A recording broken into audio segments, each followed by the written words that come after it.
What's up, YouTube? So we got the premiere of Preacher Season 1, Episode 1, and the long and short of it is that I absolutely thoroughly loved it.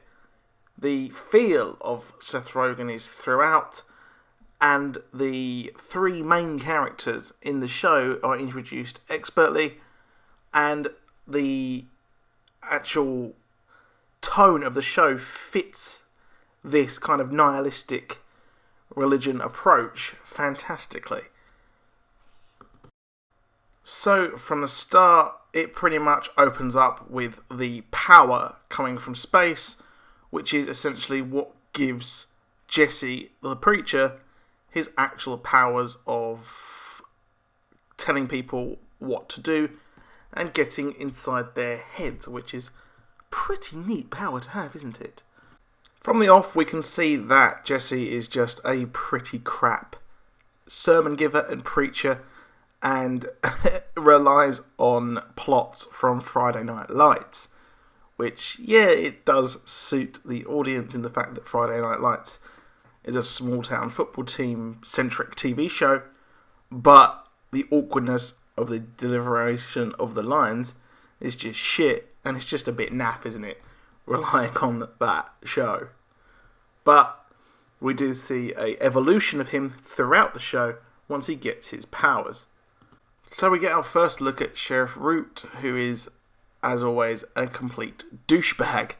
And we also get to see his son, who is disfigured, but I'm not too sure if they're going to go the route of the fact that the kid did try to shoot himself, and that's why he is so disfigured, or it's just a birth defect. So we'll have to find out.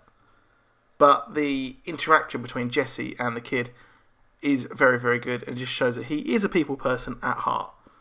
We get our first look of Joe Gilgun as Cassidy, who, if you are a fan of British TV shows, then you will know him all too well. He was in British soap Coronation Street and then in British soap Emmerdale for quite a while, where he proved to be the best character, in my opinion, in that show. You may also recognise him from the show Misfits, the British version, the better one, which is stunning, and he replaced the main character on there. And also, if you've seen the film This Is England and the subsequent TV sequels, then yeah, you'll know that he is awesome, and he plays this role perfectly. He can play the compassionate guy quite easily, but I think he's at his best when he's playing the funny douchebag. In this case, he's playing a Irish vampire. So yeah, he's really, really good in this role. The portrayal of him is great, and also the fact that he just fits the role perfectly. Cassidy is actually a very old vampire, going back to 1916. So actually, he's not actually that old. Where he was bitten during the Easter Rising in Ireland, of course. And yeah, I'm sure all this will be revealed in the show at some point. So we've got the two mysterious guys who are seemingly following the power and hunting it down here in Africa, where it was actually at the start of the episode. I'm guessing that this will actually be the big bad of the show as they hunt down Jesse and his new crew. So he's going to need them to help him, because these guys do seem like they possibly mean business, because they're incredibly creepy. So I'm all for the creepy guys, the weird kind of Illuminati style people watching over and sorting things out in the show. It's always fun to have a mystery. So we've got the introduction of Tulip, who was an absolute badass, who's pretty different to the comics in the fact that she's over-sexualized, etc., blah, blah, blah. Say what you will. I think the actress here is superb.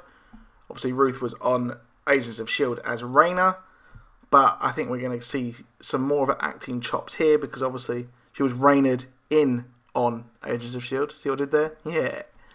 But she's an absolute badass, and also it's a change from the comic books, because you saw her take down that car, but in the comics there's a similar scene where she doesn't actually and kind of misses.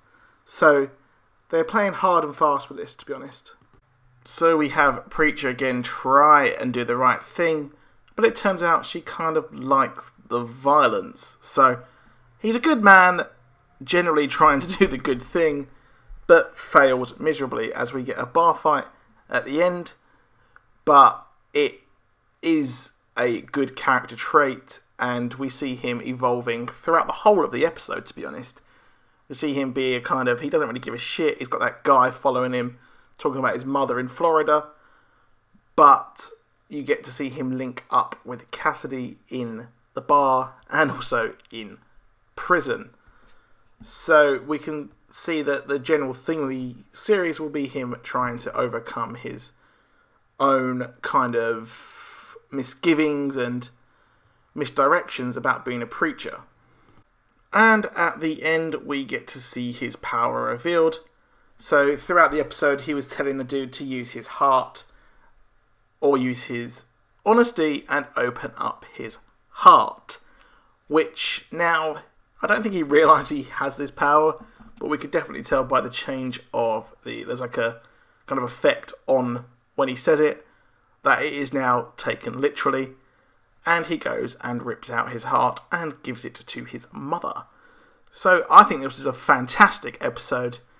Bit long, I think. I think it was an hour without adverts. So yeah, it was a bit too long in my opinion. But the subsequent episodes should be about 40 minutes long. So drop a like if you enjoyed the episode and subscribe for more content. And comment below what you think. Goodbye.